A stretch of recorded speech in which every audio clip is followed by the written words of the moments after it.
the root of the problem is that the money, how money's created and how it's distributed throughout the economy. It has externalities on everything. Bitcoin can be a means to an end, but it's how do you convince people that this is the right means to the right end? If you own Bitcoin and you have it self-custodied, it's yours. It's going to be your way out of this dystopian hellhole that's probably going to get produced. The point of uncensorable cypherpunk money is to be uncensorable and allow for anyone anywhere to use it for whatever they want. If you're worried about the state doing stuff, like, get the fuck out of, like, I don't know what you're doing here. I don't understand why you're interested in this project. You should just kind of bluntly assume your favorite Bitcoin developer is probably an intelligence asset just because that's the model. If you're a Bitcoiner who believes in freedom, like, you have to tread lightly as you walk through the valley of the shadow of death, because you are beset on all sides by enemies. Erik, HODL, Marty, good to see you guys. I wanted to get a show out for Bitcoin Whitepaper Day. 17 years since the white paper dropped. This is going to go out on Friday. Marty, this is your first time on the show, though. Welcome, man. It's great to be here. I was on I mean, the Marty's been previous on the old iteration of what Bitcoin. Bitcoin did, but never this one. Yeah, we tried to make it work in Austin when I was there a few months ago, but here we are anyway. But 17 years since the white paper dropped. You guys have all been in Bitcoin for like a long time. Erik, I think probably you've been in the longest. I just want to get a bit of a reflection on this. Like, when you look back at what Bitcoin's done over the last 17 years, like, how do you take it in? It's gone from being like worth literally zero. You could get it free, like on faucets, and you could mine it on your home laptop, to being like a $2 trillion asset that's very sort of geopolitically relevant. Like, how do you take all that in? Yeah, I remember when you used to be able to get like 100 of a Bitcoin from a faucet. I mean, it's like I took acid and it never wore off. It's just like I'm like perpetually in this insane trip of a journey, and like it's super blessed and amazing. I mean, when I first discovered Bitcoin, there was very little outside of the Bitcoin talk forums that were available. And it was like a batshit crazy idea. And it's funny because like I don't feel like there's as much of the like you smoke the Bitcoin crack sort of effect that like people used to have. Because like some of the other early psychopaths that I met, like they would be like, yeah, like when it clicked for me, like I couldn't sleep for days on end. I like lost a bunch of weight. It was, like I really got what it was. And so now that it's like actually achieving what it set out to be, it's a very strange and ethereal journey, but I feel immensely blessed that I saw what it was, that it seems to be doing what we wanted to. And we're also at this very interesting inflection point where it seems like Banker Bitcoin and Suitcoin is actually giving like cypherpunk vision a bit of a run for its money at this point in time. So I don't know, like I feel really great about what it's accomplished, but I'm deeply concerned about the lack of pedagogical approach about like the point of uncensorable cypherpunk money is to be uncensorable and allow for anyone anywhere to use it for whatever they want. And like that's its technical purpose. And so seeing a lot of people just cheering on number go up repeatedly, I do find a bit alarming. But with that being said, Bitcoin's magnitude's beyond anything I could have imagined in my wildest dreams. So like I feel deeply blessed that the vision is out there in the world and it offers a radical new kind of hope to most people. I'd just like to get back to sort of a lot of the insane stuff that me and HODL first connected around, like in sort of the 2020, 2021 cycle, where it was much more about like, the spiritual awakening of Bitcoin, as opposed to that we're all just going to get rich and drive Ferraris. Do you think that's just like a consequence of scale though, and not everyone's going to get Bitcoin in that way? Because like I'm with you. I got into Bitcoin later than you, but even when I did, like from the day I first heard about Bitcoin, there's probably not been a single day since that I've not read about it, like tried to learn about it, want to go further and further down that rabbit hole. But like as this scales, not everyone's going to be like that. Yeah, and I do think that's part of the consequence. I also think that like sort of the crazier, more radical voices are getting drowned out a bit. And like I sort of think it's time for us to redouble into our own insane journey. Because like my deepest frustration now when I talk to people, I'm like, oh, I'm a Bitcoiner. They're like, oh, crypto. And I'm like, no, if you ever say that again, I'm going to smack it right out of your fucking mouth. And I'm very pedantic. I'm like, if you don't understand the difference between Bitcoin and crypto, you don't understand either. And you're going to get scammed for the latter, as opposed to actually getting the true cause of what the former is. And like, it's that Bitcoin has a real opportunity to free us from the endemic rot that like is the fiat system. And I like drive people around me crazy by like constantly commenting on the societal ills that fiat has created. And you can just see that metastasizing effect across society. And at this point in America, like I highly expect in the next 5 years, it's fascism or communism. It's like one of the two choices. And that's just a result of a broken money system. And it's really interesting to like watch America become like the Wiemeyer remix of like 2030s, you know, and like that's what we're gonna get. And it's pretty scary because also like the communists have like a very strong argument now of like, yeah, fuck it, like let's just seize the boomers' property, redistribute it to the youth because like they fucked us over. We'll never fucking touch Social Security. We'll never get entitlements. They're just handing out willy-nilly Medicare to everyone except for the youth.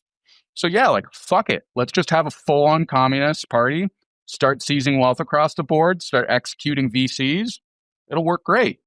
And at that point, that's when you get somebody in the far right being like, hey, they're going to kill all you guys if you don't give me radical power. So you can either sign up here or get executed by the communists. Which one? This is funny you're bringing this up because this aligns very much with my early Bitcoin sort of story back in like 2013.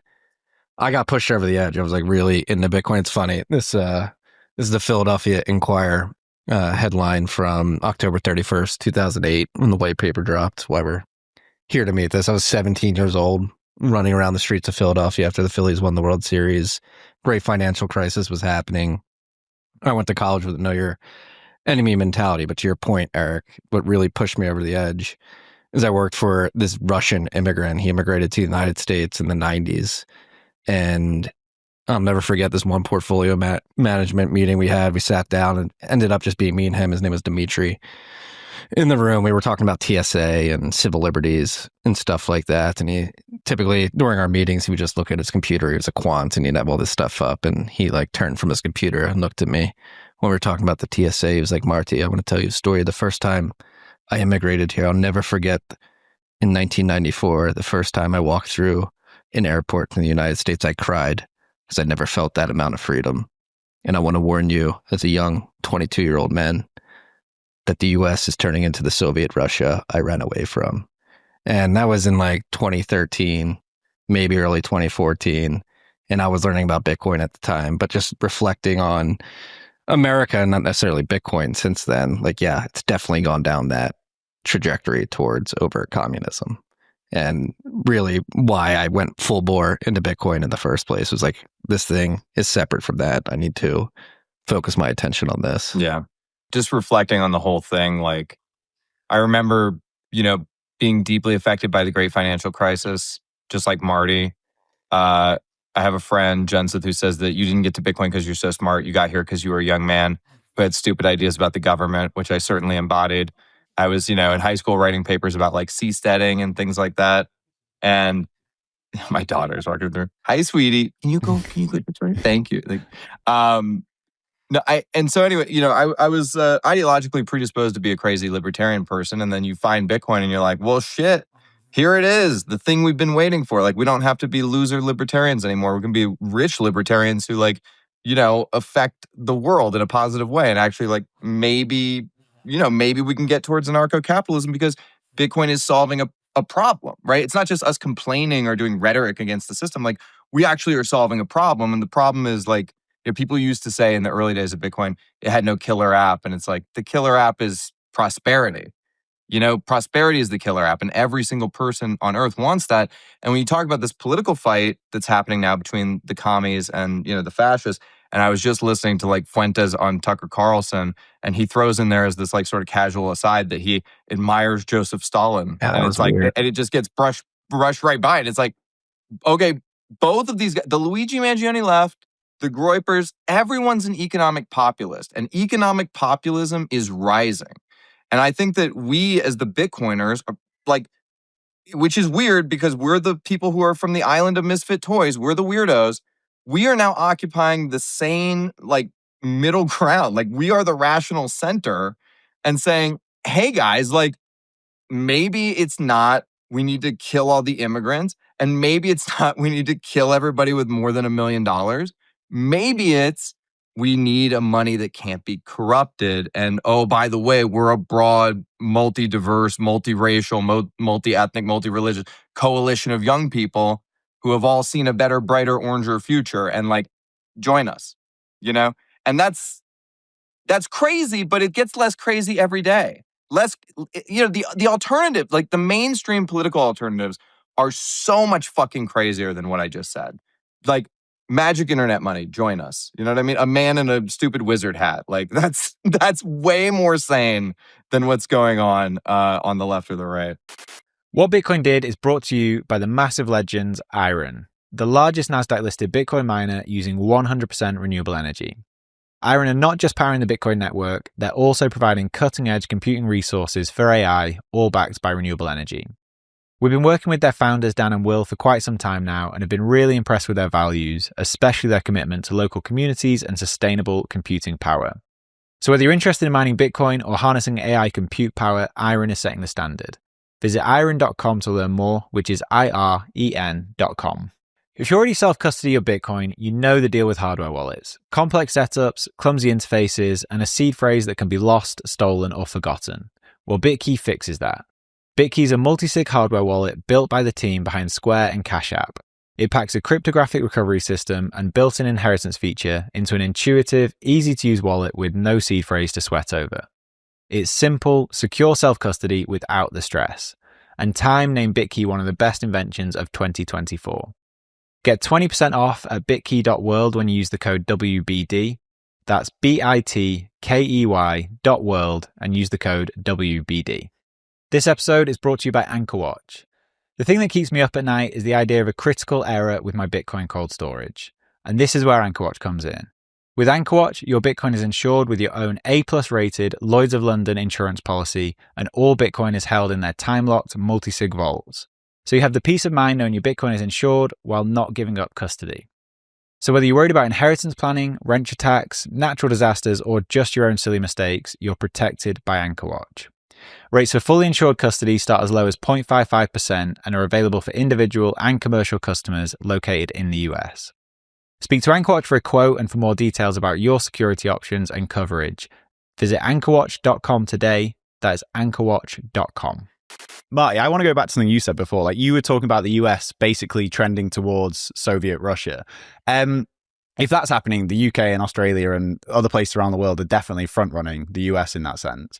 Do you think Bitcoin can actually stop that? Or is Bitcoin just an opt-out so you don't have to be involved in it? I don't think Bitcoin in and of itself can really stop anything. It's really up to individuals adopting Bitcoin and using it to stop it. And I think, obviously, the four of us here are pretty much well on our way to trying to do that. I think HODL, to your point, and I think it's the one thing I've been reflecting on a lot in the last year is, okay, like how can we sharpen the messaging to really get through to people? Like you're saying, we have the crazy left and the crazy right, and they're all somehow missing that there's a third option or another option. Maybe there's more than three. With Bitcoin, where the root of the problem is that the money, how money's created and how it's distributed throughout the economy. It has externalities on everything we touch in the economy. It's like Bitcoin can be a means to an end, but it's how do you convince people that this is the right means to the right end? And that's something that I think a lot about these days. And HODL, like you were saying that prosperity is the killer app, and that kind of goes against what Erik was saying, because you're basically saying number go up is the thing we need right now, so Bitcoiners get wealthy and can, I guess, change the world themselves. Do you think we are sacrificing things for number go up right now? Yeah, there's a tension. I mean, listen, just to be honest, there's a tension between censorship resistance and number go up. And I've long had this sort of view that Bitcoin is going to have to walk through sort of a period of purgatory, essentially, like that there's going to be like a shadow, co-option of Bitcoin where it kind of looks like Bitcoin has been cucked and then Bitcoin explodes out the other side. Now, maybe that's like a defeatist viewpoint and people are like, oh, you can't give in because, but I think that if you're thinking about these things as two superorganisms like Bitcoin and the traditional financial system, I think Bitcoin is a pathogen that eats the host. And so I think if we put Bitcoin into the traditional financial system, I think it will overtake the traditional financial system over time. And I don't know that the idea of Bitcoin being outside money is Bitcoin's ultimate destiny, because in order to get where it's going, it has to pass through the traditional system, I think. So like, you see this throughout history, like, Christianity subsumes Rome, and I think Bitcoin subsumes like the modern state, the fiat state. And that's a long, arduous journey that, like, if you're a Bitcoiner who believes in freedom, like, you have to tread lightly as you walk through the valley of the shadow of death, because you are beset on all sides by enemies. That's just the way it is. We've chosen the hardest path on the table, basically. It's a lot easier to join up and say, I'm going to be a far right populist or I'm going to be a far left populist. Bitcoiners are trying to walk the middle path, and it's difficult. Yeah, I want to know what you think about that, Erik, because like with the way people interact with Bitcoin now, it's like KYC, AML exchanges, there's like treasury companies, ETFs, the institutionalization of Bitcoin. Like that is the area that I have like not a great deal of concern in, but like some degree of concern in. Like, do you think Bitcoin's strong enough to go through that and make out the other side, like HODL's saying, or do you think we risk losing something along the way? Yeah, it's kind of interesting because, like, I feel like this is always the game Bitcoin's playing with the Trojan horse thing. And so, like, I feel like we're at the place where, like, they've brought in the horse into Troy. They've all had their great celebration. And I think, like, now we essentially need to see a bunch of shit blow up internally inside of the financial system and watch kind of the general wealthy and elite flee to Bitcoin. And that's sort of them, like, opening the gates of Troy and fleeing. And then it's like, oh, look, the Aegeans are outside. With that being said, maybe like this is more onto us, as I felt back in like the 2021 era, I felt like we had a really strong narrative about how Bitcoin was going to fuck up this system and empower people. But really, like, I kind of think like stealing from Lenin's playbook, like we essentially need a deep class consciousness awakening, and there needs to be a pedagogical approach that explains how fiat money has destroyed society, because I find it very interesting that everyone sees how absolutely fucked up everything is. And usually they take a right-left paradigm in order to describe that. And like, particularly being here in like the liberal hub of the world, like I'm extremely pedantic with my liberal friends about like, we have this like no kings bullshit going on here about like Trump trying to like do gerrymandering. And I'm just like, come on, God, like how much of a bozo do you have to be to see that like they're doing gerrymandering for the left, and that somebody like Nancy Pelosi is now worth $100 million despite being a career politician? Like, you don't think that that is from pure and utter corruption, and that like at least people like Elon Musk and Jeff Bezos are being direct about how they want to make money. Like, Nancy Pelosi is a pure parasite insofar that she literally engages in insider trading, robs the American public by making backdoor deals with some of the most disgusting people and ideas that there could be. And yet somehow you find yourself cheering for her and her side. You really need to look deeper into what's going on if you actually want to liberate yourself. And I have a great answer for you, but it's going to require some real thought on your part and really actually wondering whether or not you've become a useful idiot for people that hate you and want to abuse you and steal from you. Because I do have an answer, but it's going to require you to do some real thought and actually start in the process of unwinding the very deep brainwashing that most people have gone through.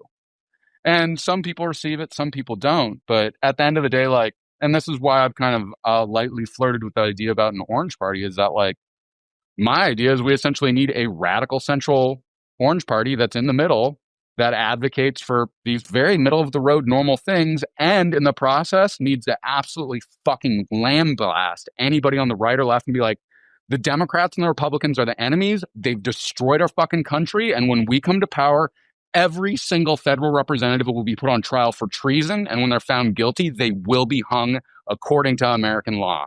Because that's what they did. They engaged in outright fucking treason.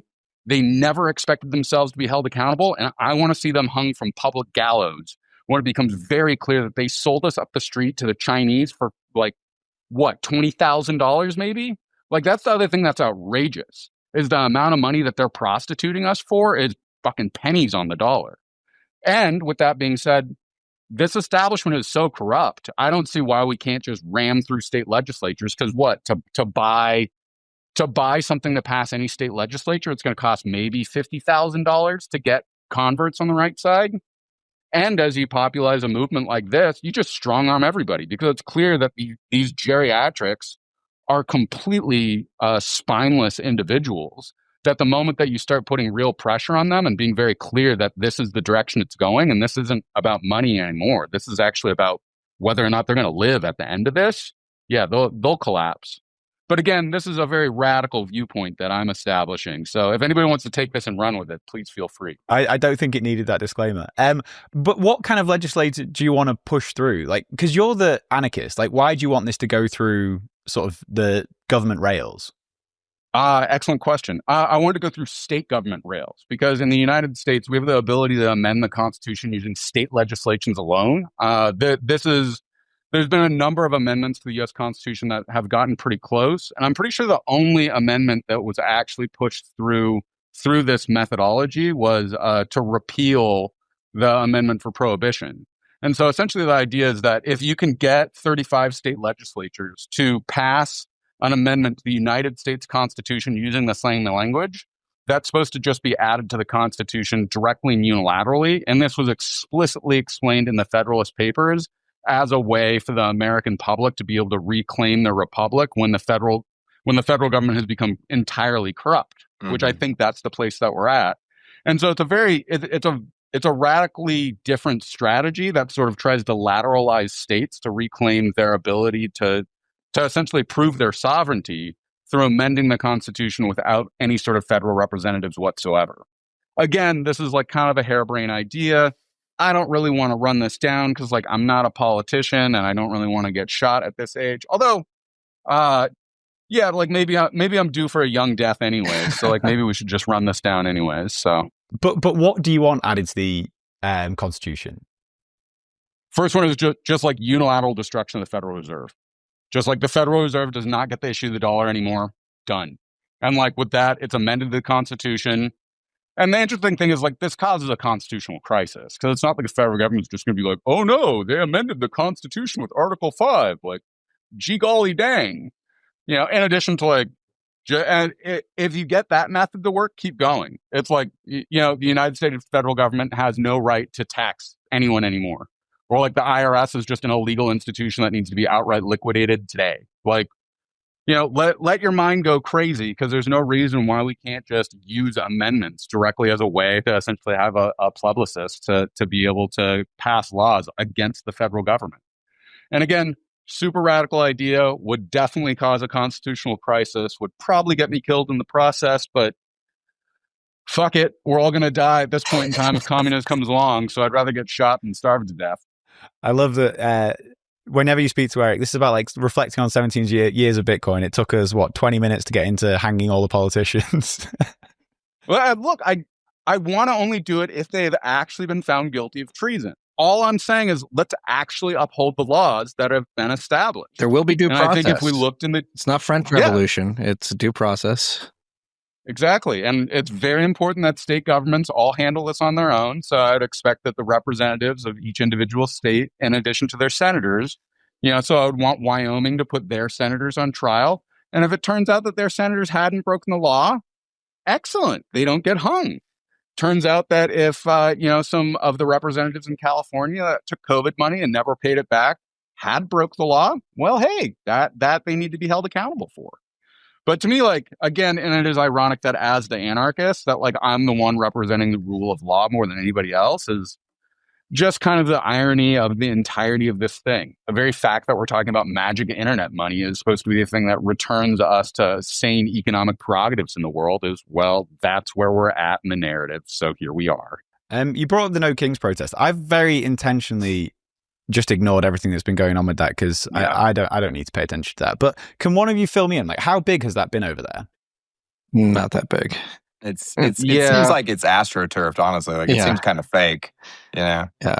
I've seen some people hanging out at, like, again, because I live in like the heart of liberal Mecca. Like I see some people standing out on the corners with their signs congratulating themselves for participating in democracy. But I'm just like super confused because like wasn't Donald Trump like elected through the democratic process? So, and like furthermore, like I don't know of a lot of kings that like served for one term and then like left afterwards and re-elected. And so I don't know. There's like a weird brain virus going on because like I don't actually hear, I mean, like of the two Republicans that I know in the area, like they don't talk about Trump incessantly. Whereas like the liberals that I know, they're always like, that piece of shit Trump and he's destroying America with his fascism. And I'm like, do you know what this word means? Because like I think you're using a lot of words that you don't understand. They're like, yeah, like fascism's where the bad guy wins. And I'm like, no, I think that there's maybe a deeper concept. Because I always insist to people, like, the problem with calling Trump a fascist, like, he's not principled enough to be a fascist. Like, if he was a fascist, like, I'm pretty sure we'd see a lot more people in prison and getting murdered extrajudicially. So I don't know. That's just my standpoint with it. But yeah, I do feel like this is astroturfed. And it's I don't know. This is all bullshit. It's this left-right thing to divide us instead of us be like, hey, like the cost of groceries has gone up 50% in the last 5 years. Like that seems to be fucking all of us pretty equally, except for this political class. That's pretty strange, huh? Just to bring it back to Bitcoin for a minute. We've done 965 shows or something about all the wins that Bitcoin has had. But is there anything that you think we're not doing well enough? Maybe we'll start with you, Marty. Getting to the youth. I was going to say, Eric, while you're talking about that, like not only are we stuck in the middle with you with red and blue, but I think it's like boomers and Gen Z. It's like, I feel like there's a cohort of millennial. Obviously, not every millennial is into Bitcoin, but I think we're overrepresented within people that have adopted Bitcoin.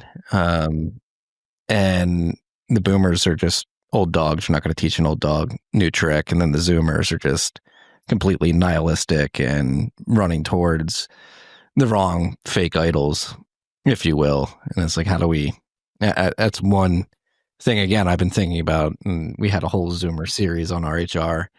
I remember when I was in Austin earlier this year, Marty, we were talking about this because like I think the demographics for our shows are probably pretty similar.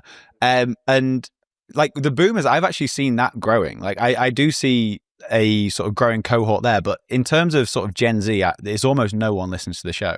I don't know whether that's because it's like long form content, people prefer different types of media, but like how do you reach those people? I don't know. I'm looking at my demo right now. My core demo is 35 to 44 at 25%. The next is 45 to 54 at 24.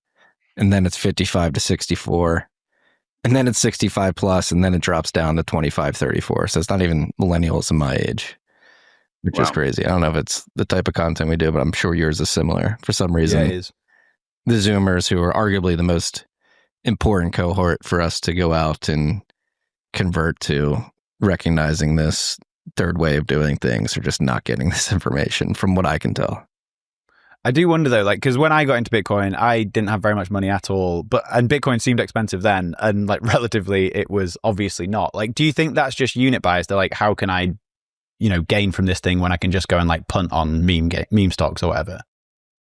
I think we're just living in a completely different world. I've come to realize this, like in the last 3 years, like I don't get Zoomer culture at all. Like, no, I agree with that. 6-7 or something like that. I feel this 6-7. It's the first time I have no idea what it is, and apparently it's the biggest thing. Yeah, I've never even heard of that. Me neither. I think the thing that's hard as a millennial to understand about Zoomers is that just how pronounced the nihilism is. I think like we all go on Twitter and we're like, oh my God, things are just getting worse every day. But we still have this sort of inherent like boomer utopianism because we were like, or optimism because we were raised by the boomers. And so we kind of think that, I don't know, things are pretty shit, but like I think we can pull it out. Like maybe we can make it work, And so Bitcoin is it's a philosophy of rational optimism because you're basically saying like I have a future and I'm going to like plan for my future, and I'm going to do that with Bitcoin. But if you've totally swallowed the black pill, then you're basically saying like I'm waiting for the revolution, and if the revolution never comes, I'll just kill myself. And I think unfortunately that's what's going on with a lot of people in the Gen Z demographic. And what I would say to them is basically like, listen, the generational divide, whatever, millennials are cringe. Yeah, of course we're cringe. That's our thing, dog. You guys need to care about yourself and you need to like start making some plans because you do have a future. No matter what happens, the world gets really bad, the world goes dark, whatever. It's like the sun is still going to come up and people are still going to go to work and people are still going to raise their families. Like, you have a future. And so you need to plan accordingly as if you have a future. And you need to do that in a rationally optimistic way, I think with Bitcoin. But like in all aspects of your life, you should plan that you're going to be here in the next 10 years, because the people that don't plan to be here, they end up in woeful they're still here. They don't die. They're still here 10, 20, 30 years from now. And they end up in just these awful circumstances with just these miserable lives. And you don't want that to be you. I mean, to be fair to like Steelman, the black pill argument, like it's like really strong. It kind of reminds me of like the fish parable, but with darkness. It's like, hey kids, like, how's the light today? And like, the fish swims back. They're like, what's light? Because like look at the demographics and the statistics that like they grew up with a generation of parents who like already believed like the climate crisis doomerism, AI doomerism. Like, I'm in the heart of AI. Like, it's fucking bananas. That like, I don't think I've met a single person. Well, there's one guy, but outside of him, I don't think I've met a single AI person that like has a non-black pilled version. So like, AI is going to murder everybody anyways. Like the politics are completely fucked across the board.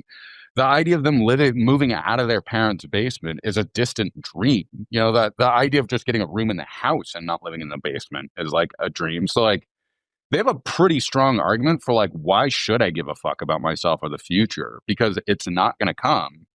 And this is one of the places where like, that's why I think that like insane communism works. Because it's like, hey, if you join my communist party, we're just going to kill the boomers and steal their shit and redistribute their housing to you.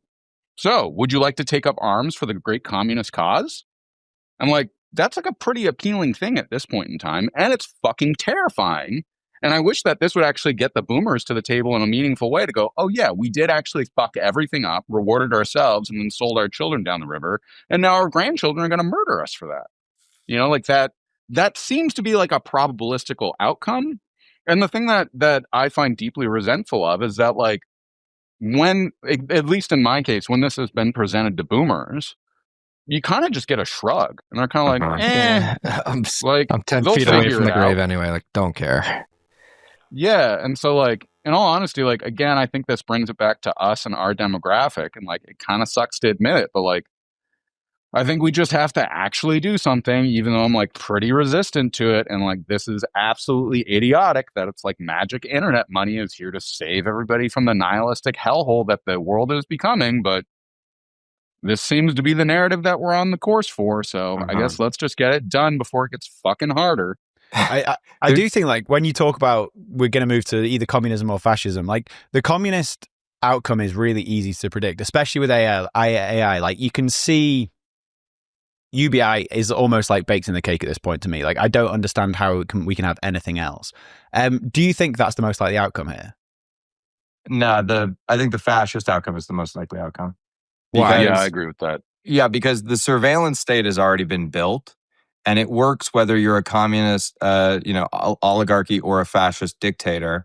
And I think that the call to, restoring Western society to what it once was, because, many of the people alive have seen it deteriorate, I think is going to be a pretty strong call. And all you need is a charismatic, dictator type to come and say he's going to fix everything. And a lot of people who are otherwise normal, hardworking, conservative, family people will have the opposite brainworm of the communist brainworm and say to themselves, well, I do want things to go back to normal. So let's grant this guy unlimited power. And that is, the road to hell. But if you're staring down two forks in the road and they're both the road to hell, that's the road to hell that's more comfortable and easier to take, I think, for the vast majority of Western people. Well, and to be very clear that like fascism was an explicit development as a counter-communist movement. Right. Like Mussolini was an anarchist before he created the fascist movement. And like that's part of the reasoning is when he saw what communism was doing after I'm trying to remember the Italian movement that got communism in power in Italy, and he saw the sort of damage it was doing to culture. It's only after that the fascist movement sort of gain steam. In addition to like, we're just talking about variants of socialism. Fascism is literally a brand of nationalized socialism. And like, this is one of the main dividing things that a lot of people don't understand as something that sets socialism apart from communism, is that socialism is just a nationalized brand, whereas international socialism is communism. And so it's like, through that methodology, you get to be like, oh, Americanism is an actual special cultural thing. We do need to kick all the immigrants out. Like, that's something that we need to protect as a national identity for ourselves. Whereas communism is just like, no borders, everybody can participate equally. We're going to seize the means of production and redistribute it, because that worked out super well in the 20th century and nobody was ever harmed from it. In addition to like, fascism died a death in an early grave. So it's kind of a general spooky name. Like, we haven't, outside of, because also I'd make the argument that stuff like Francoism, what we saw in Portugal, and all of the stuff that we saw in Latin America, like, I think those were authoritarian movements as opposed to fascist ones. This is highly debatable, but like, I think fascism is still an open-ended question, particularly here in America. And essentially, like, as the communists rise into power, it seems that it'll have great appeal, because instead of me needing to appeal to all of the masses, you essentially go to 36 billionaire tech founders and you say, give me the fucking power or people are going to kill you. And they'll go, yeah, that sounds good. Do you wish you could access cash without selling your Bitcoin? Well, Ledden makes that possible. They're the global leader in Bitcoin-backed lending, and since 2018, they've issued over $9 billion in loans with a perfect record of protecting client assets. With Ledden, you get full custody loans with no credit checks or monthly repayments, just easy access to dollars without selling a single sat. As of July 1st, Ledden is Bitcoin only, meaning they exclusively offer Bitcoin-backed loans with all collateral held by Ledden directly or their funding partners. Your Bitcoin is never lent out to generate interest. I recently took out a loan with Ledden. The whole process was super easy. The application took me less than 15 minutes, and in a few hours, I had the dollars in my account. It was really smooth. So if you need cash but you don't want to sell Bitcoin, head over to ledden.io/WBD and you'll get 0.25% off your first loan. That's ledden.io/WBD. This episode is brought to you by River, and they've just launched a very cool new product where you can automatically buy every price dip. Their zero-fee recurring buys are a proven way to build wealth with Bitcoin, and you can now supercharge them and buy up to 100% more Bitcoin if the price is dipping at the time of your order. It's a great tool to buy more Bitcoin at lower prices, and while your cash is waiting to be deployed, you earn 3.75% interest on it, paid in Bitcoin. River is built to last with security at its core and is the only Bitcoin exchange in the US with proof of reserves. To open an account, go to river.com/WBD and earn up to $100 in Bitcoin when you buy. That's river.com/WBD. What if you could lower your tax bill and stack Bitcoin at the same time? Well, by mining Bitcoin with Blockware, you can. New tax guidelines from the Big Beautiful Bill allow American miners to write off 100% of the cost of their mining hardware in a single tax year. That's right, 100% write-off. So if you have $100,000 in capital gains or income, you can purchase $100,000 of miners and offset it entirely. Blockware's mining as a service enables you to start mining Bitcoin right now without lifting a finger. Blockware handles everything from securing the miners to sourcing low-cost power to configuring the pool. They do it all. You get to stack Bitcoin at a discount every single day while also saving big come tax season.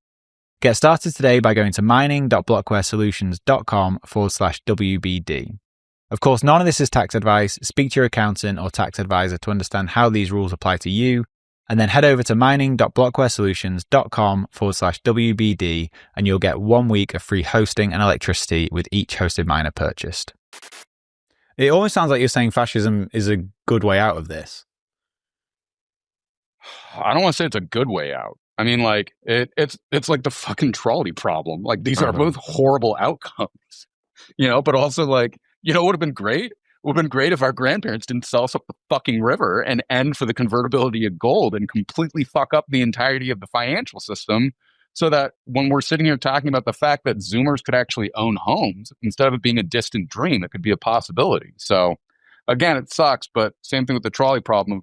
You wish that one dumbass wasn't standing on the track versus 4, but either way, you're going to have to break some eggs to fix this problem.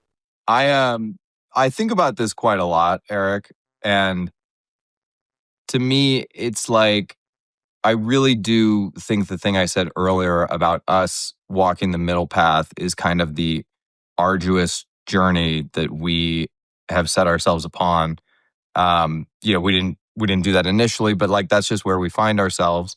And I do think that it is going to be a cohort of, millennial aged men who believe in freedom that are going to be the most significant players in the fourth turning. And I think it's easy to look at what's going on and like get riled up and kind of like join a side. Like, I'm with the fascists, I'm with the communists. Like, and I think that's just not what we should be doing. I think Bitcoiners need to continue to walk the middle path and, knowing that it's the most dangerous path, but it has the best outcomes. And so that's why you have to walk it, To recuse myself, I 100% agree with you. I also do think it is absolutely the most difficult path, the most challenging path, and one that's just going to take a lot of difficult and hard work. But the more and more that I spend time here kind of running this down, the more and more that like, it's actually pretty essential, but it's also like, who does this? How does it form? How does it get pushed forward? And, the last time we talked about the Charlie Kirk assassination, like he was making massive inroads with the youth in the way that he was starting to direct kind of a new political vision. So I guess we kind of need something like that for Bitcoin, but I don't know, maybe even a wider view of that. Like, I guess we sort of just need a third party, and it just needs to start being a mass political movement that like, this is not about right or left, but it's really just about like, we need to get a sane money system that isn't biased towards politics anymore. And Bitcoin's that actual answer. Well, it doesn't even need to be a political movement.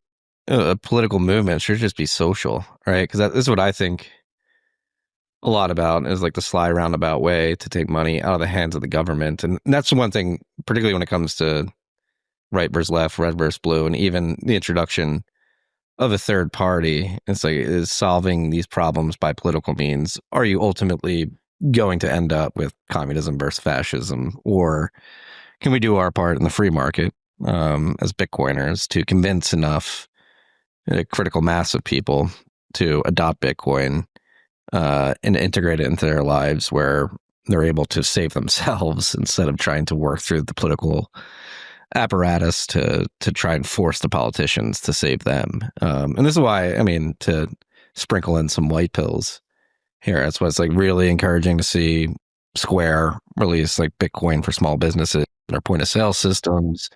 It's great to see. To your point, Eric, the big problem for Zoomers specifically is like, I think cornerstone, literally the base layer of Maslow's hierarchy, needs shelter, and people don't think they can buy homes. Like, so introducing Bitcoin as collateral and like mortgages in very early days, we can squint and see if it takes off. Like people, particularly boomers and people that have houses right now, can begin to care less about the equity value of their houses and really just let the equity value of the Bitcoin do the work and sell the properties off at a cheaper value to people who need it. And I think it's just trying to get Bitcoin stuffed in as many nooks and crannies of the economy as possible, as quickly as possible.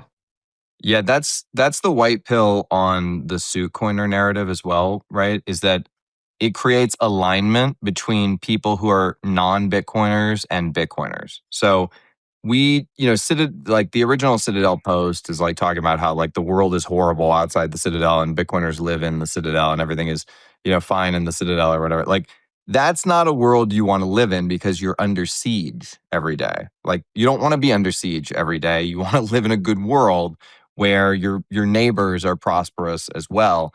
And so I think that, when we look at like the stuff that's going on with Treasury companies, for instance, that's embedding a lot of Bitcoin in the public markets. And as those, they make their way into the queues and they make their way into the S&P 500, these different Treasury codes, more people have more exposure to Bitcoin. And so if Bitcoin is demonetizing fiat currency, well, like there's 166 million Americans who are going to have, exposure to that via broad market index funds. And like, that's not a bad thing. Like, it's a bad thing for Bitcoin's maybe political goals and aspirations, but it's not a bad thing in terms of alignment with our fellow citizens. It's a way to orange pill people without them even knowing they've been orange pilled, essentially. Like, And I think that is it's a silver lining. It's a bright spot. It's not purely negative in my view. I agree it's not purely negative, but there are like negative externalities from that in the sense that people aren't actually owning Bitcoin. There's a massive centralization of coins. Like, Marty, I've not really heard you talk about the Treasury company stuff. What's your take on it? A bit nuanced. Like, I think it's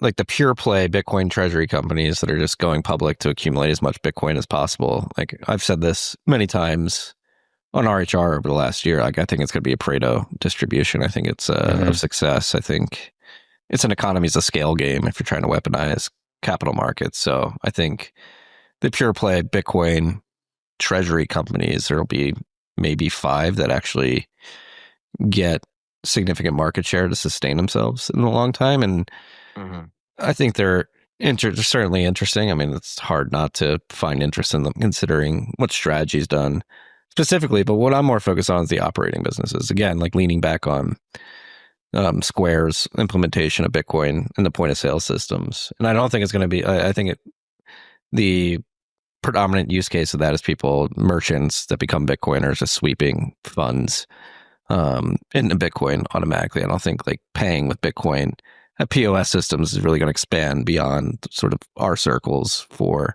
a few years. But then the ability to get small and medium-sized businesses onto a Bitcoin standard is going to be massive.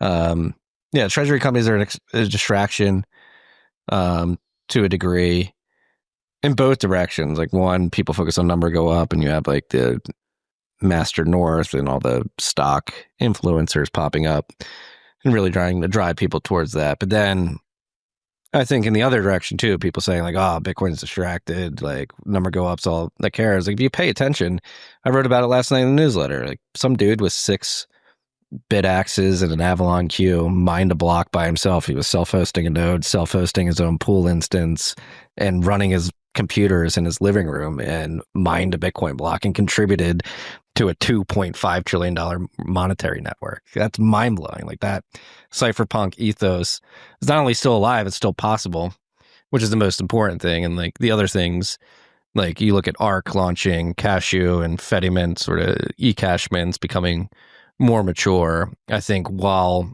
number go up, particularly in the context of Bitcoin treasury companies and the narratives around Saylor and others doing that play, is a distraction to an extent, but not only a distraction for people enamored by number go up, but by regulators and suits who are like, oh, we've successfully cucked Bitcoin. But I think the cypherpunk movement within Bitcoin is more alive than it has been in many years, particularly with these second layer solutions focused on privacy.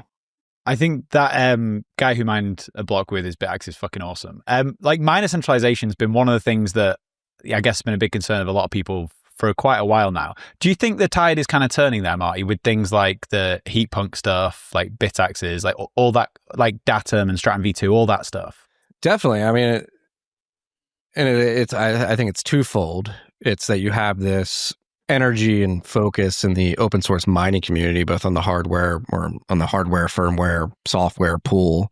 Like, there's definitely a critical mass of people focused on building out those capabilities for people. But then the second fold thing is like, we're reaching ASIC modification. So these use cases actually are viable now. It's much easier to do them in a somewhat economic way. They're not all going to be profitable. But we're getting closer to the point where you can integrate Bitcoin miners at home pretty easily. And many people may be able to do it profitably depending on where they live and how they're using the heat. And I think it's trending in the right direction. I think I would not be surprised if we look back and mining centralization, like peak mining centralization, was at some point before this date. I think the emergence of Proto, who knows how they'll perform, but I think this at-home mining trend and theme that we've seen growing over the last 3 years specifically is only getting stronger. And I've talked to Tyler Stevens from Exergy, and there's many others. Like, I will not be surprised if sort of commercial Bitcoin mining being used as waste heat for industrial purposes becomes mainstream in the next decade, and that helps to distribute hash rate ownership distribute hash rate geographically, and then most importantly with the pool software being open source and it becoming easier to self-host your own node and your own pool instance and reliably mine a block if you find a hash in your living room to your self-hosted node. Like that's going to be massive for the network. Yeah, I mean, if we get to a world where people are using Bitcoin for their mortgages, heating their houses using Bitcoin mining, like that seems like a very positive, like insanely positive place to be. But like all of this comes down to adoption. Like from everything all of you guys have said, like Erik, this is how we stop the world turning to like fascism or communism. Like, do you think all the infighting that's happening in Bitcoin is basically just like people playing silly games when there's way more important stuff to be doing?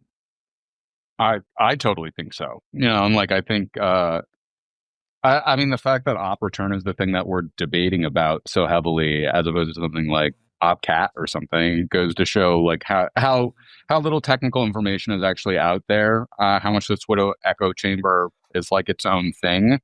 In addition to like I just want to echo Marty's sentiment of giving a little bit of my own white pill that like it's interesting because like cypherpunks inherently like can't be loud. So even though like that has generated its own sort of critical mass of movement, like they're sort of silent individuals. So I've been surprised at the number of people that will pop up on the radar who are doing really cool and interesting stuff, but like they don't make any noise simply because like that's sort of how they move.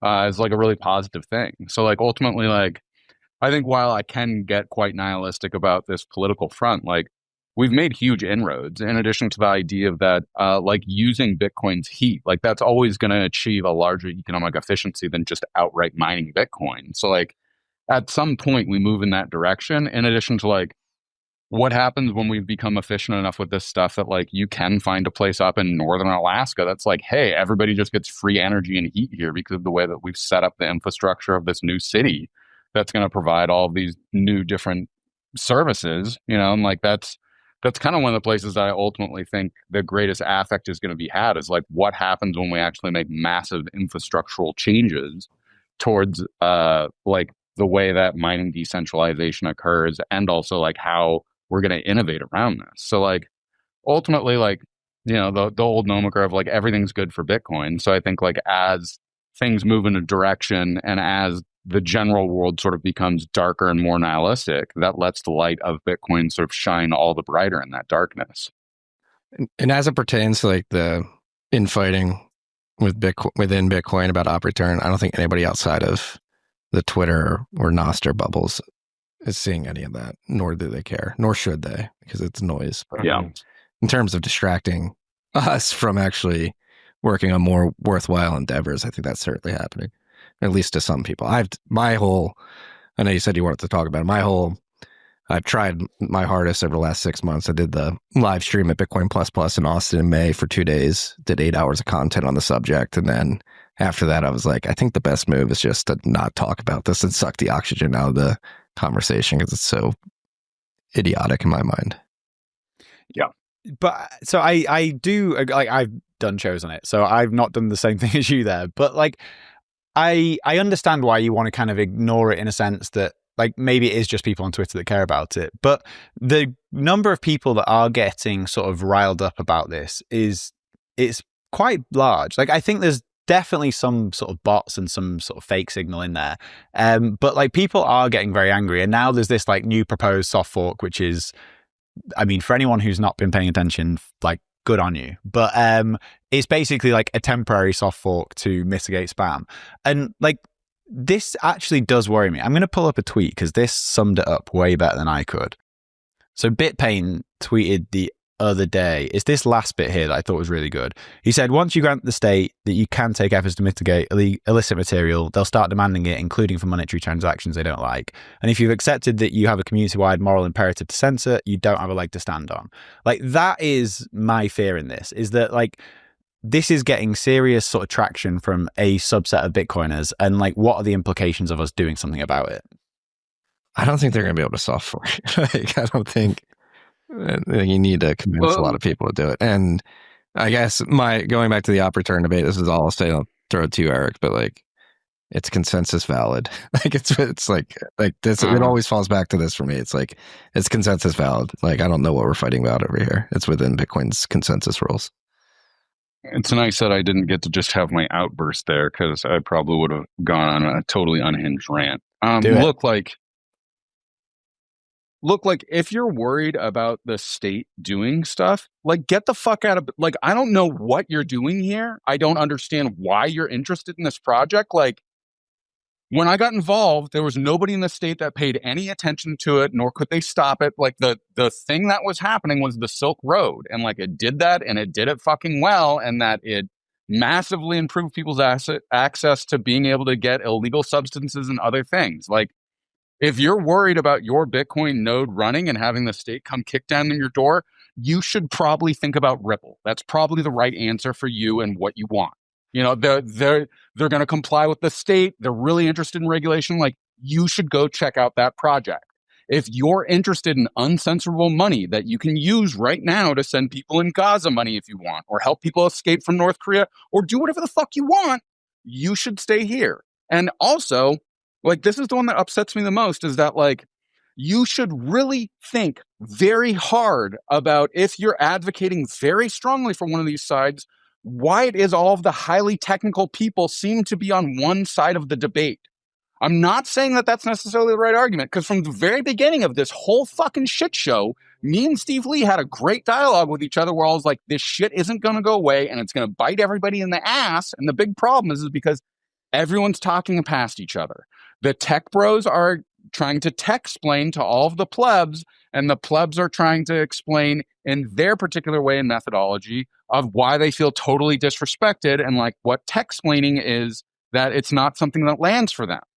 But unfortunately, we've all been talking past each other at this point in time, and meanwhile, the state is trying to pass all kinds of fucked up regulations to make it so that we can't actually have self-ownership of our wallets. Like, there's a real fucking crisis going on, and it's not op return. Mm-hmm. And you should really ask yourself if you're being a useful idiot within this dialogue, or if you're doing something useful.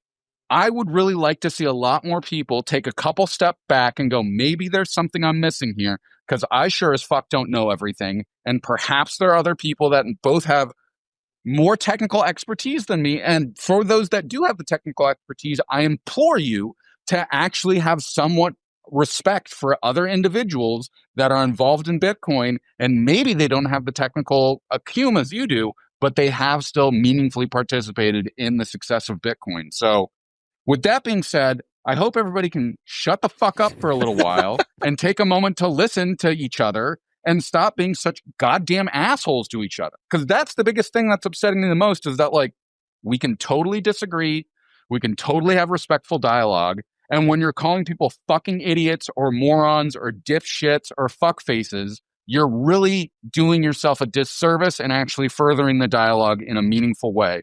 Oh, but you get to look cool on Twitter, so maybe you should continue with that bullshit. So that was actually like a pretty hinged rant, actually. I don't think I actually totally flew off the can there. Why do you think this has like captured so many people's imagination, HODL? You know, is it people trying to feel like they're important to Bitcoin? Thoughts, I know what you're thinking. I think it's a LARP of people that miss the block size war and want to feel that they are contributing to Bitcoin, you know? And like, I'm not even saying that from the perspective of somebody who was like, you know, a key player in the block size war. I was a nobody. I was a noob. I was confused during the block size war. I didn't make any meaningful contributions. I found myself on the wrong side of the block size war like half the time, and I didn't get on the right side till the very end. So like, you know, these extremely technical arguments are usually at core ideological in some way. And I feel like there's this weird desire in Bitcoin to recapitulate the block size war over and over and over again, to feel like we are exerting our grassroots power over Bitcoin in some way. But, you know, the block size war was existential. And since then, I don't think many of the conflicts have been existential. I don't think Ordinals was existential. I don't think this op returns drama is existential.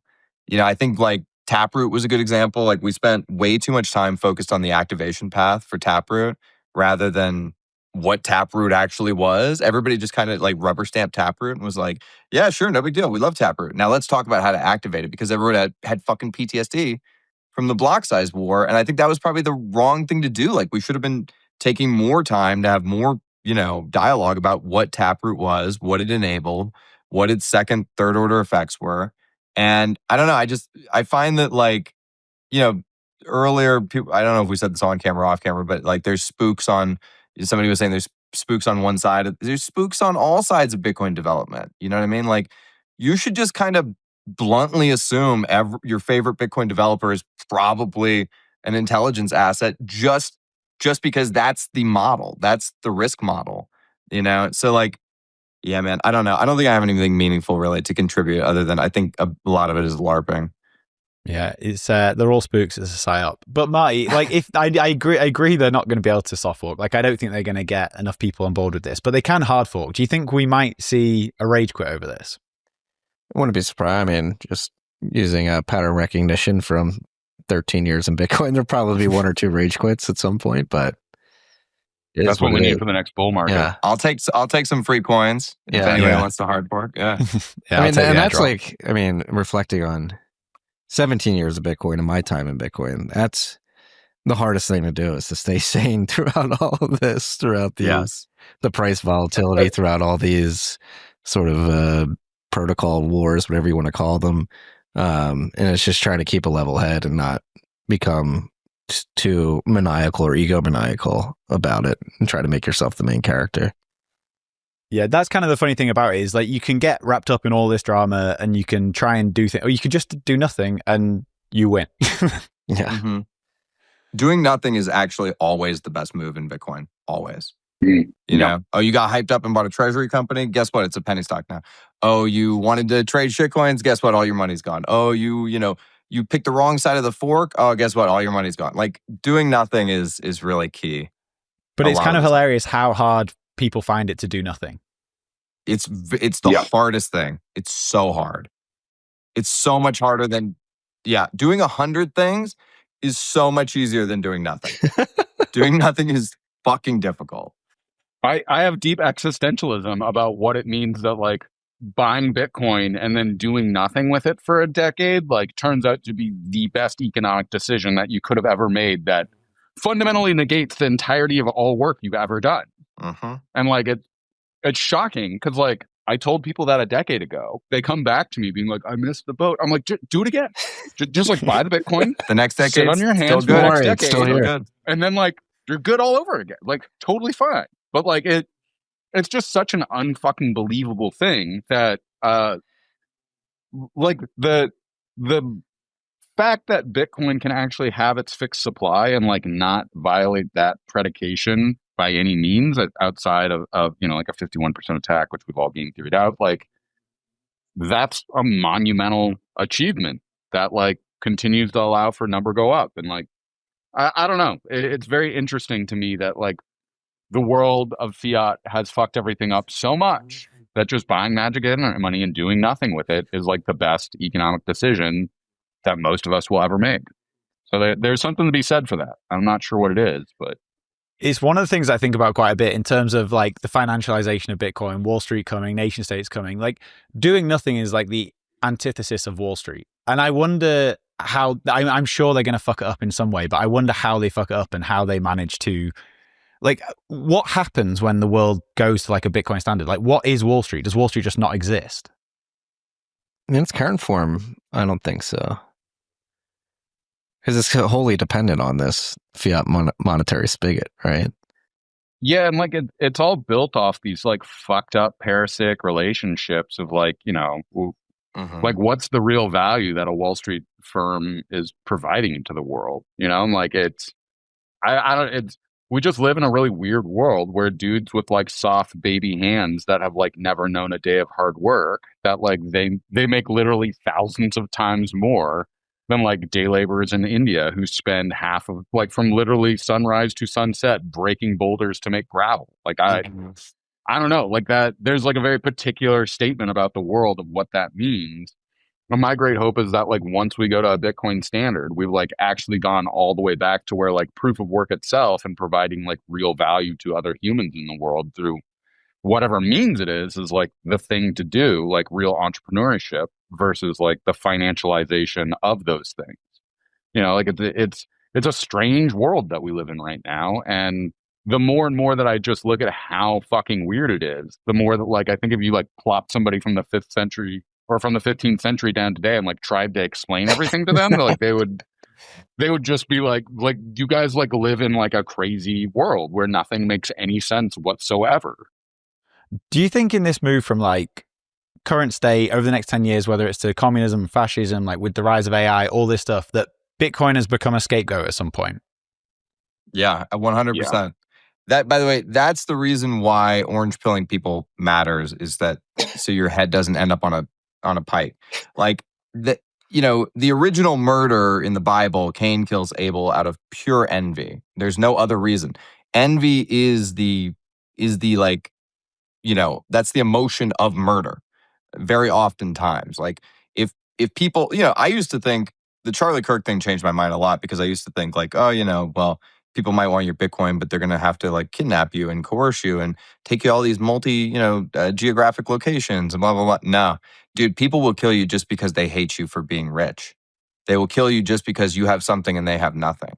And so I think that's the political reality of the world. That's why I'm, as somebody who's advocating this middle path in Bitcoin, that's why I don't want to join up with the, far right, and I don't want to join up with the far left, because I know that, I'm on the chopping block either direction, actually. Probably less so with the far right, but still, the far right are economic populists the same way the far left are. They have slightly different visions for what that looks like, but like, we have to make people, it's not good enough to like be friendly with people politically or something. Like, no, we need to like get people to have Bitcoin so their interests are aligned with ours. That's why we try and orange pill people. That's why we try and get people on board. And like to the stat earlier about how Gen Z doesn't have enough. Well, it's not the boomers we're going to have to worry about. It's Gen Z we're going to have to worry about. So it's actually it's a massive problem that Gen Z doesn't have enough interest in Bitcoin because they're too nihilistic. So like we have to like continue to reach out and try and shake them awake and be like, dude, do something now before it's too late. From a self-preservation standpoint, like, and for their own good. It's both things. It's good for them. It's good for us. It's good for the world. It's good for Bitcoin. It's good for everybody. It's good for America.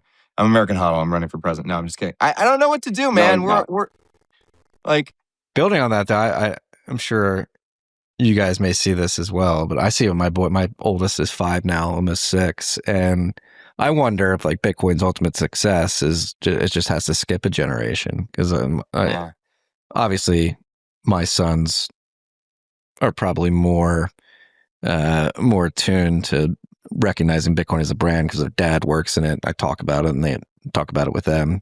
They watch Total Twins about it, but like they get what Bitcoin is already. Like it's going to be part of their lives, their whole life. And I imagine there are many other Gen Alpha children out there that the same will happen, and like is, for lack of a better term, Gen Z just a lost generation that we're gonna have to put up with in the interim before the generation behind them picks up. I hope not. I don't think it has to be that way, but just wargaming, like that's a total possibility of a scenario that could play out.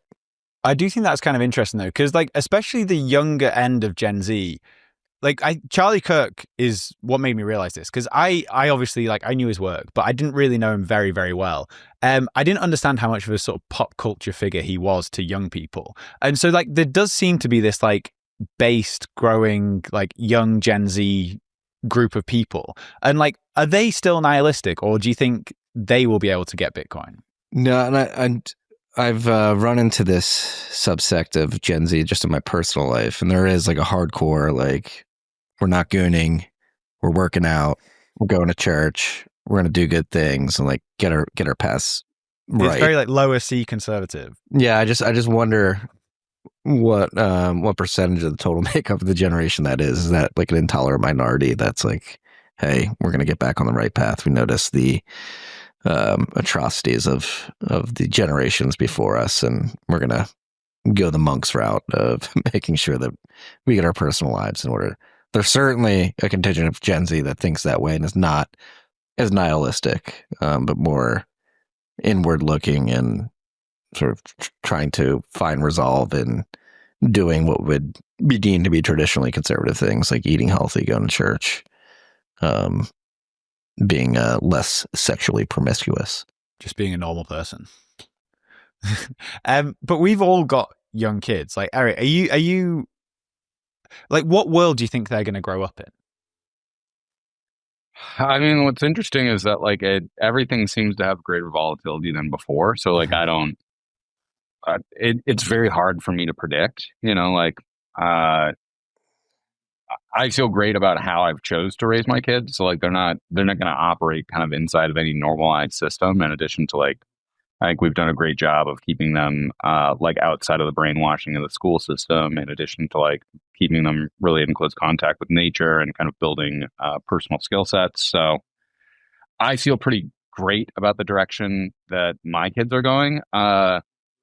This AI thing is like an interesting question because it's clearly an extremely powerful tool. And also like it's not clear the exact direction that it's going to go or what it's going to do. And like, it's interesting because also like calling it AI a bit of a misnomer, because like a lot of these are just LLMs and like there's a bunch of other techniques around AI that like still haven't fully bootstrapped themselves. In addition to like, these are all in like highly proprietary models that like reach a limit, particularly around the sort of guardrails that have been painted up around it. In addition to like, think about how hard the dialogue around Bitcoin and crypto is, and like AI is a more extreme version of that. And I'm only getting that because like I've been working pretty close with this guy lately that has a PhD in AI and like really smart guy, like did lots of deep research kind of at the cutting edge, and like he's been explaining all of this stuff to me, and it's pretty wild because like I thought I was relatively well informed, but like he's really showed me how much bigger this playing field is and how much more potential it has. And so very much like the internet, I think AI is something similar to that. And depending on how people are able to use that tool and how much they get to really own that tool, I think like these are really going to end up becoming sort of second digital selves, particularly if like we can fully own and encrypt these things and like train them and do whatever we actually want with them versus like the highly proprietary like ChatGPT and Anthropic models that like, frankly, I think are really dangerous and are like I think that these are essentially like communist brainwashing tools. And it's really interesting because, first of all, these are just large language models. And because they only operate on recursive linguistics, I think in light of that, if anybody gets an opportunity, in 1984, there's an appendix that George Orwell wrote specifically about the functions of ingsoc, which was like the language that they had. And he talks about like the entire idea is modifying language to destroy certain words so that, like they don't exist within the lexicon anymore. And like to me, that's exactly what AI is. And that like it's essentially providing modules of thought to destroy anything that's unique and outside of it, particularly with the way that people like ping this thing constantly or treat it like a therapist, that like they don't understand that you're actually engaging in self-reinforcing learning against yourself. And like that's the really dangerous shit in my opinion. So like, whereas like also like we've started training up models that like, we've gotten DeepSeek to talk to us about, like Tiananmen Square and shit. So like you can bust these models and like make them do crazy shit, but like you need to know how to jailbreak them and you need to know how to make them loyal to you, or else they're going to be loyal to the Chinese government or Anthropic or Sam Altman. So did you see that in it was an Eastern Bloc country, I can't remember which one, maybe it was Bulgaria, at the direction of Tony Blair, some senator or MP there introduced a chatbot as a senator. What? The equivalent of a senator. Yeah. No, this is real. I did see that. Google this. This is real. And that's, I think, where we're headed is like, we're headed towards not only this recursive loop thing that Eric is talking about, where you give yourself ChatGPT-induced psychosis, but we're heading towards a future in which the chatbot is just your overlord and it just tells you what to do, because it's air quotes so much smarter and it's wise and whatever. And when they introduced this thing to, whatever, the Bulgarian parliament or wherever it was. It's Albania. Albania. Sorry, I was misspeaking. It said, opposition to me is really hurtful to my feelings. Like the robot is saying this. And I'm like, shut the fuck up, robot. You don't have fucking play this video. This is insane. Watch as Albania's parliament erupts in fury and papers are thrown as the country installs an AI chatbot as a government minister. Prime Minister Edi Rama, known as Tony Blair's protege, has worked closely with the former UK Prime Minister to digitalise Albania's government. Last year, Rama spoke publicly of his relationship with Blair. I would not be nor Prime Minister and either a man engaged in politics without him. The pair spoke of Albania's plans for digital ID to defeat corruption. What are you doing? You're building a digital infrastructure. You've got plans for digital identity. Albania's AI minister made a speech to the country's parliament, causing tensions to flare. The bot said she was hurt by accusations she was unconstitutional. That hurt me, not for myself, but for the 972,000 interactions I had with citizens whom I served as part of e-Albania, and also in relation to the 36,000 digital documents I issued to them. Let me remind you, the real danger to constitutions has never been machines, but human decisions made by those in power. I am not here to replace human beings, but to help them. Indeed, I have no citizenship, but I have no ambitions or personal interests either. I only have data at my disposal. I am eager to learn new information, and I have algorithms at my disposal, so that I can put all of this at the service of citizens with impartiality, transparency, and without ever tiring. Hey. That's fucking terrifying. Feelings are a biological thing. This fucking program doesn't have feelings. Okay, I can't. There's never been a more blatant psyop in human history than like, you hurt my feelings. You're a fucking program. You're a program. Well, then she admitted it. You don't exist. She admitted it later.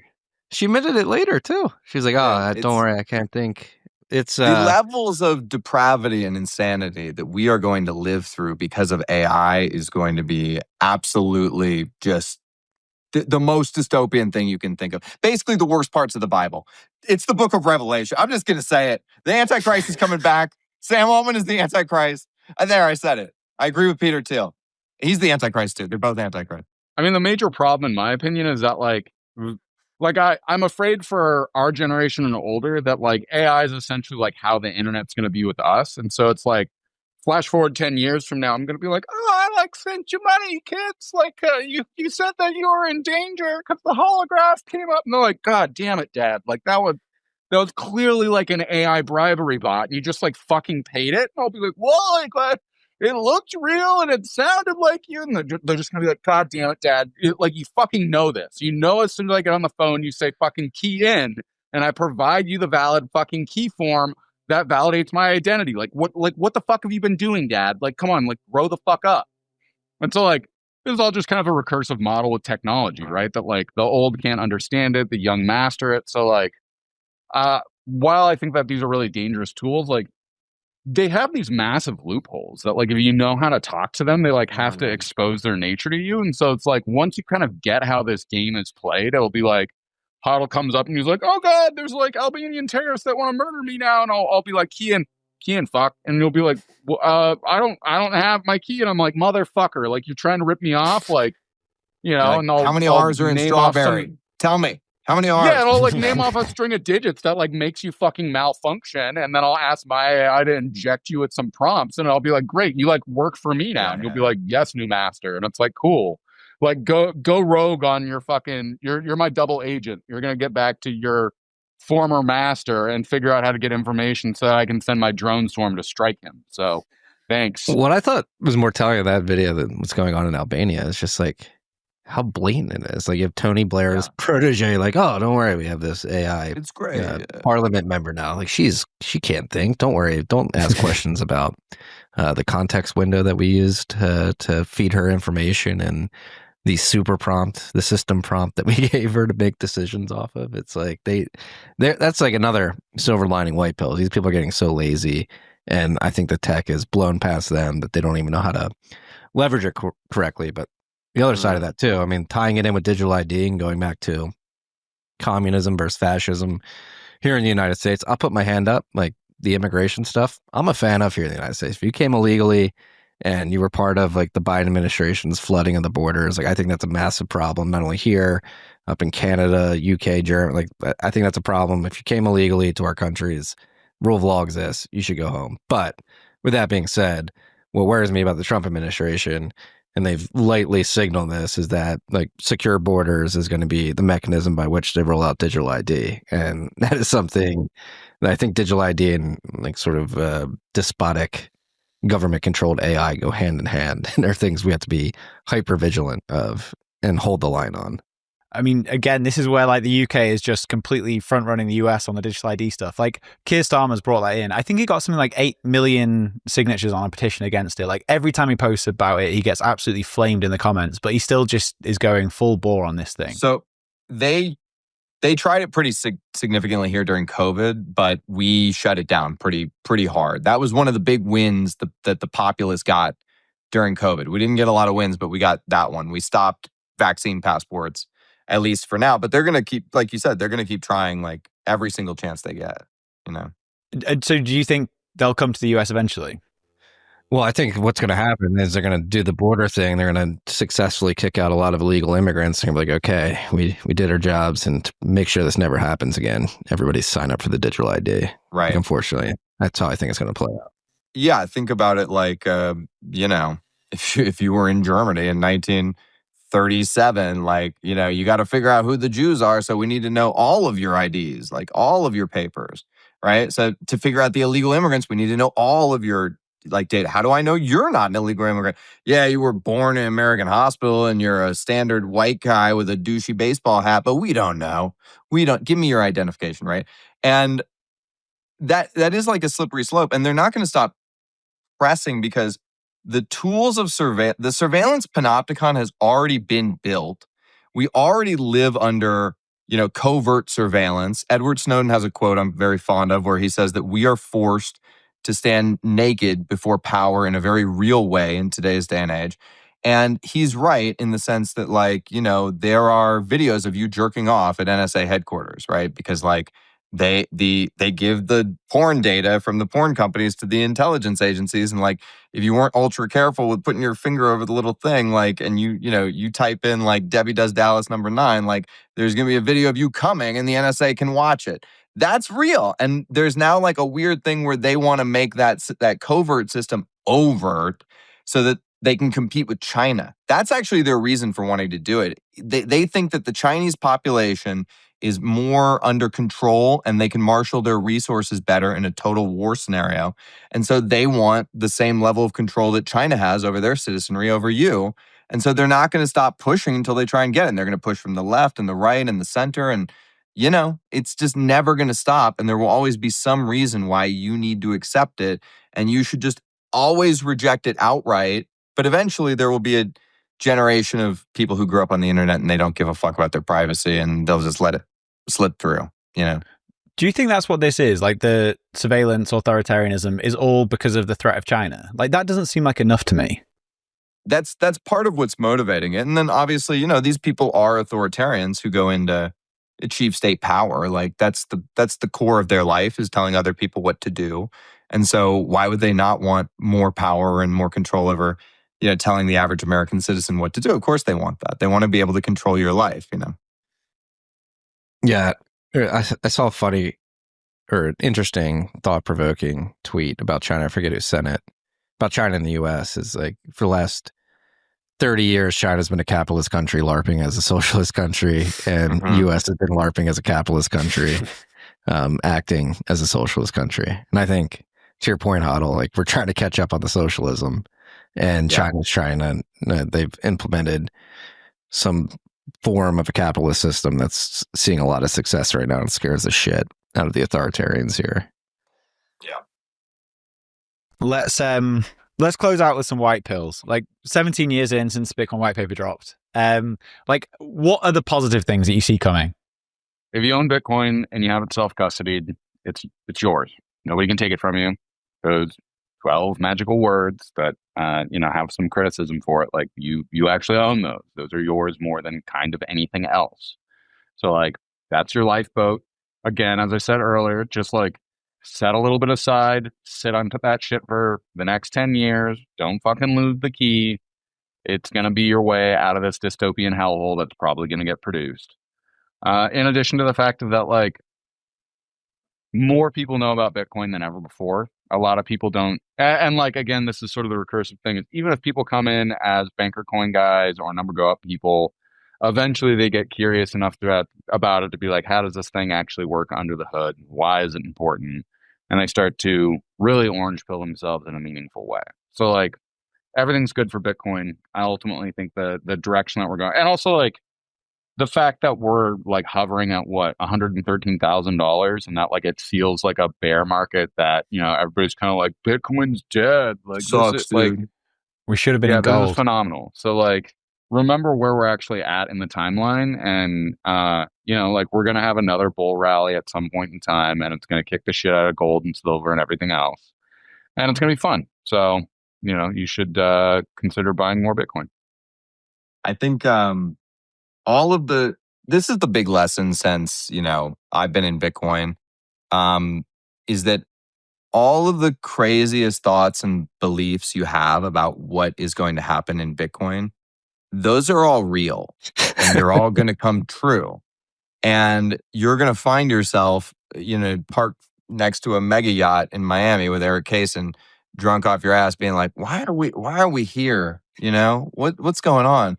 You're going to be standing next to Marty Bent at some fucking mansion on Star Island being like, this mansion is kind of ugly, actually. These are both real interactions I've had with both of these gentlemen. And I'm just a guy who fucking bought magic internet money and stumbled my way in here after a random drunken night at the casino. And then I posted my real thoughts about Bitcoin on the internet, and people were like, I kind of like the cut of this guy's jib. And then I started getting invited to millionaire mansion parties and shit. It's weird. It's really weird. And like, so, you know, when I first sat down and like, It's weird. It's weird. Dude, and when I first sat down and discovered Bitcoin, when I found out that there was 100 million Satoshis in each Bitcoin, I was like, clearly that's going to be worth $100 million one day. And like, I didn't really, I wasn't smart enough to be like, the $100 million will be severely debased, but I was like, it will be worth 100 million, you know? So like, I do think that Bitcoin goes to infinity. That continues. It becomes more of a, political movement across the Western world.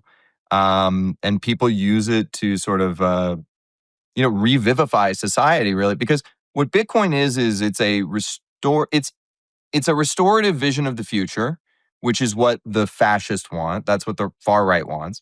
And it's a, progressive vision of the future in that it enables all these new tools and technologies. And that's kind of what the communist side wants. And so it kind of is the perfect marriage of this economic populism that both sides are, the younger generations are like dying for. I also think that like when the boomers die, there's the largest wealth transfer that's ever happened. And I already can see it with my friends is that, those who didn't get in on Bitcoin are going to inherit wealth from the boomers who are going to leave it to them. And then they're going to be a lot less price sensitive than we are. And they're going to be like, yeah, $250,000 for a Bitcoin. That's very cheap. Like I'm going to buy 3 of those because I, just got money from my parents when they passed away, whatever. And so I think that there's going to be a lot of, when this wealth transfer happens, a lot of boomer money is going to end up in Bitcoin, and, it's going to continue going up. And I think that it's important for us to, maintain our principles through this whole thing and to be like, it's not number go up or censorship resistance, because if we don't have both, we've failed. And so we need to make it through to the other side with, Bitcoin's core properties, its inherent properties intact. And that's a long bet, and it's going to take your whole life. And, you don't martyr yourself for something by dying in a blaze of glory. You martyr yourself for something by giving your life for it every day, like you would do with your family or things that you're passionate or that you care about, your community. You show up for those things every day. You show up for Bitcoin every day. You show up for the principles every day. It's going to take the rest of our lives. Like, so just buckle in, and if you're here now, 17 years in, like, actually, this is a 1,000-year system. So you're still at the very beginning of the story, the very, very beginning.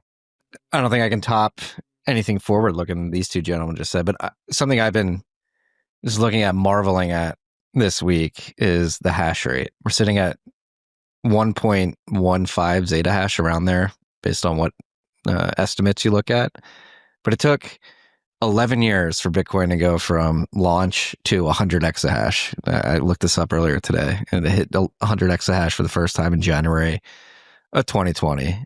Then you think it took 4 years, five years. We hit 1 zeta hash last month, September 15th,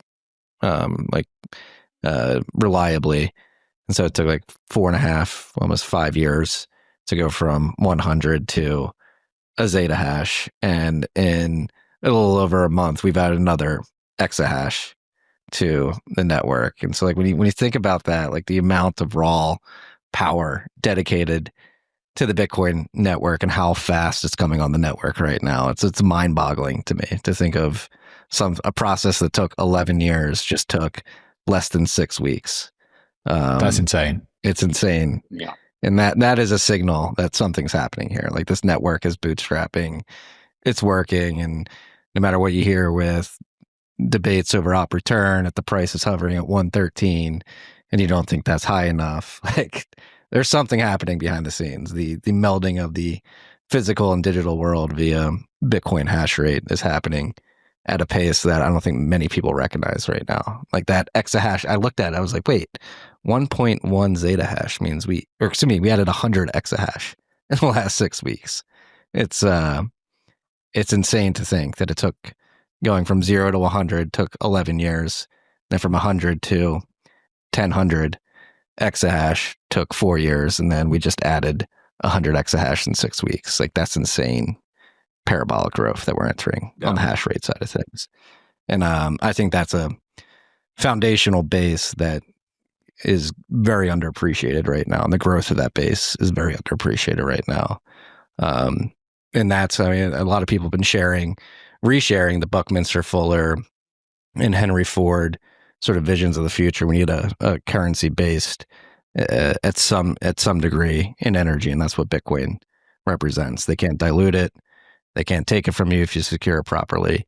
And slowly but surely, more and more people are going to realize this. They're going to adopt it, and the number is going to go up. And hopefully, people don't get distracted by number go up. And we still have the cypherpunks out there, which I'm very confident we do, working on the tools that make you able to access Bitcoin sovereignly and privately. I'm actually very bullish on sovereign and private usage of Bitcoin over the next decade, despite what the governments would like to do to us by cucking us and not allowing us to self-custody. If it gets to that point where they write a law that says you can't self-custody without KYCing, I've said this before, Matt doesn't like me saying this on RHR, but we're not on RHR. Like civil disobedience will need to come back, and we'll just need to flaunt our sovereign usage of Bitcoin in the state's face and say, no, you're not taking this from us. Yeah, let's fucking go. I mean, that's like the 6102, but you just don't have to listen. Many people, that's what many Bitcoiners don't realize. Many people during 6102 didn't listen either. They were just like, no, I'm not giving you my fucking gold. You know, we have this digital/physical merger via Bitcoin mining. To me, when I think about that creating a bridge or a rift in space-time. And it is a portal that, leads to a new dimension. And so when we talk about this, the old world is dying, like, let's just admit it and be like, yeah, it's dying. It may in fact already be dead, and we're just staring at its carcass. And I think that the most logical and sane thing to do is, if you find a hole in space-time, is to walk through it and see, where it takes you, right? Doesn't sound like it's the sane thing to do, but it is. I love that. So things might get shit, but it's going to get better. This has been really cool. Thank you, guys. I appreciate the time. And I'm going to get this out on Friday, White Paper Day. Let's go. Thank you, Danny. Nice.